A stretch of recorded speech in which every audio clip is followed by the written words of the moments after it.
Assalamualaikum warahmatullahi wabarakatuh.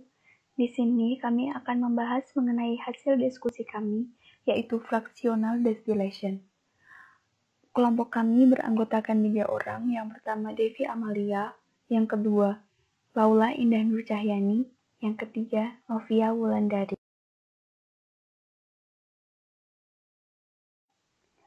Sebelumnya, kami akan membahas mengenai minyak atsiri.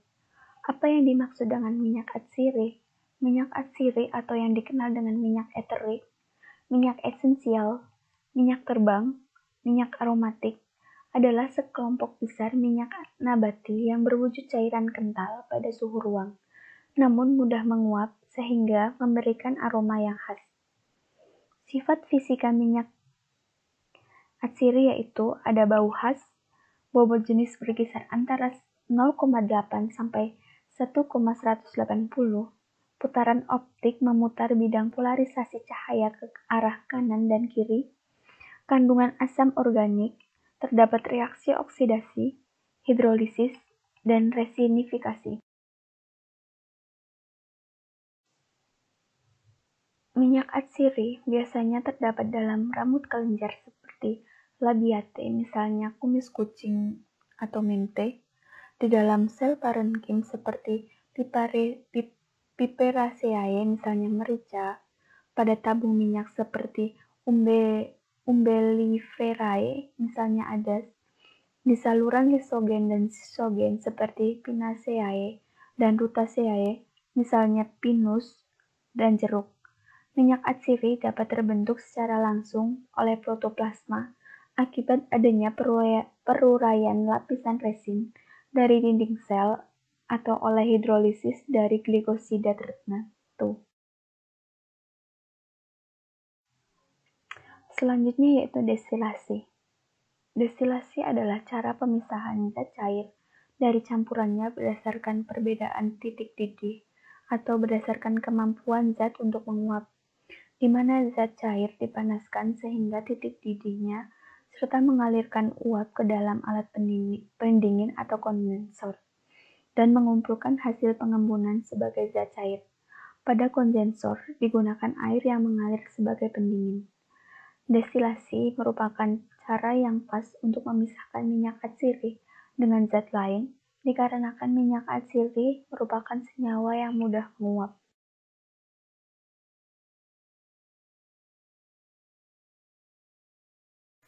Macam-macam destilasi. Yang pertama, destilasi konvensional atau sederhana. Proses destilasi berlangsung jika campuran dipanaskan dan sebagian komponen volatil menguap naik dan didinginkan sampai mengembun didinginkan kondensor. Yang kedua, destilasi fraksional atau destilasi bertingkat, yaitu proses yang komponen-komponennya secara bertingkat diuapkan dan diembunkan.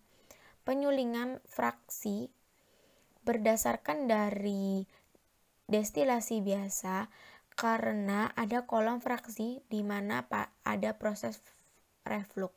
Yang ketiga, destilasi vakum merupakan destilasi yang dilakukan dengan cara cairan diuapkan pada tekanan rendah.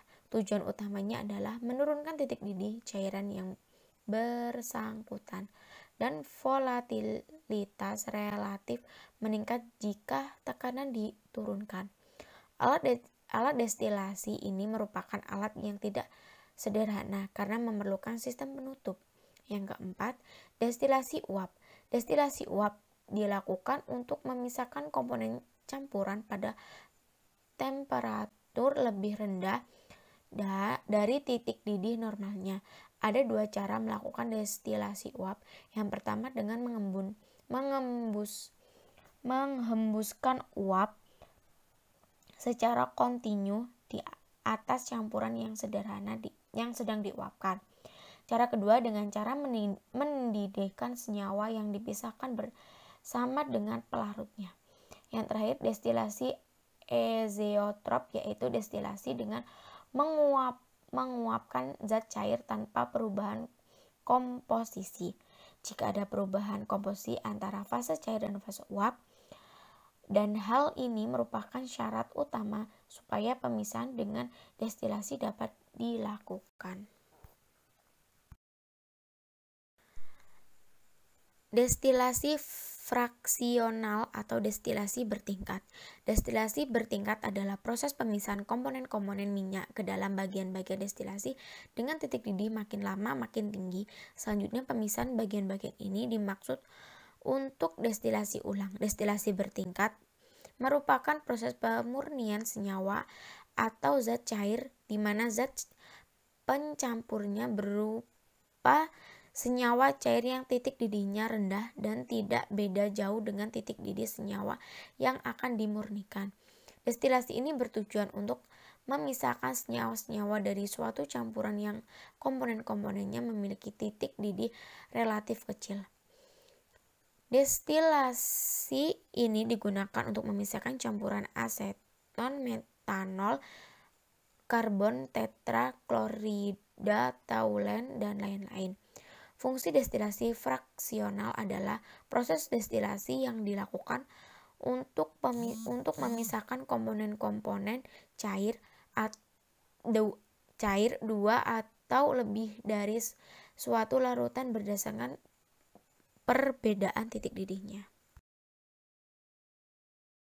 Saya, Novia Wulandari, ingin melanjutkan materi yang telah disampaikan sebelumnya, di mana di sini ada gambar dari destilasi fraksional di bagian sebelah kiri, dan di bagian sebelah kanannya itu ada gambaran dari proses destilasi fraksional. Selanjutnya, komponen destilasi fraksional menurut Rusli 2013. Di antaranya ada yang pertama adalah pemanas atau kompor, berfungsi sebagai alat untuk memanaskan tabung reaktor dalam proses pembakaran. Selanjutnya ada labu penguap dengan pemanas minyak yang dilengkapi dengan burner sebagai sumber panas menguapkan minyak cair menjadi uap. Kemudian ada kolom fraksinasi, gunanya untuk memisahkan uap campuran senyawa cair yang titik didihnya sama atau tidak begitu berbeda. Kemudian ada adaptor, berfungsi untuk menghubungkan antara kondensor dan wadah penampung destilat. Ada batu didih, berfungsi untuk mempercepat proses pendidihan sampel dengan menahan tekanan atau menekan gelembung panas pada sampel serta menyebarkan panas yang ada ke seluruh bagian sampel. Ada statif dan klem, berfungsi untuk menyangga bagian-bagian dari peralatan destilasi sehingga tidak jatuh atau goyang. Kemudian ada termometer, berfungsi untuk mengamati suhu dalam proses destilasi sehingga suhu dapat dikontrol sesuai dengan suhu yang diinginkan. Kemudian ada still head, berfungsi sebagai penyalur uap atau gas yang akan masuk ke alat pendingin atau kondensor, dan biasanya labu destilasi sudah dilengkapi dengan leher yang berfungsi sebagai still head. Kemudian ada kondensor atau pendingin, merupakan alat yang terdiri dari jaringan pipa dan digunakan untuk mengubah uap menjadi zat cair. Dapat juga diartikan sebagai alat penukar kalor atau panas yang berfungsi untuk mengkondensasikan fluida. Kemudian ada prinsip kerja dari destilasi fraksional, di mana prinsipnya hampir sama dengan destilasi sederhana. Hanya destilasi bertingkat ini memiliki rangkaian alat kondensor yang lebih baik, sehingga mampu memisahkan dua komponen yang memiliki perbedaan titik didih yang berdekatan, menurut Brown 1987. Untuk memisahkan dua jenis cairan yang sama, mudah menguap, dapat dilakukan dengan destilasi bertingkat, menurut Cokro Adikusumo 1986. Pemisahan campuran cairan menjadi komponen dicapai dengan destilasi fraksional. Kolom destilasi yang panjang dari alat destilasi digunakan di laboratorium, memberikan luas permukaan yang besar agar uap yang berjalan naik dan cairan yang turun dapat bersentuhan. Di puncak kolom, termometer digunakan untuk mengukur suhu fraksinasi pertama yang kaya dengan komponen yang lebih mudah menguap. Dengan berjalannya destilasi, skala termometer meningkat menunjukkan bahwa komponen yang kurang mudah menguap juga ikut terbawa. Wadah penerima harus diubah pada selang waktu tertentu. Bila perbedaan titik didih A dan B kecil, destilasi fraksional harus diulang-ulang untuk mendapatkan pemisahan yang lebih baik.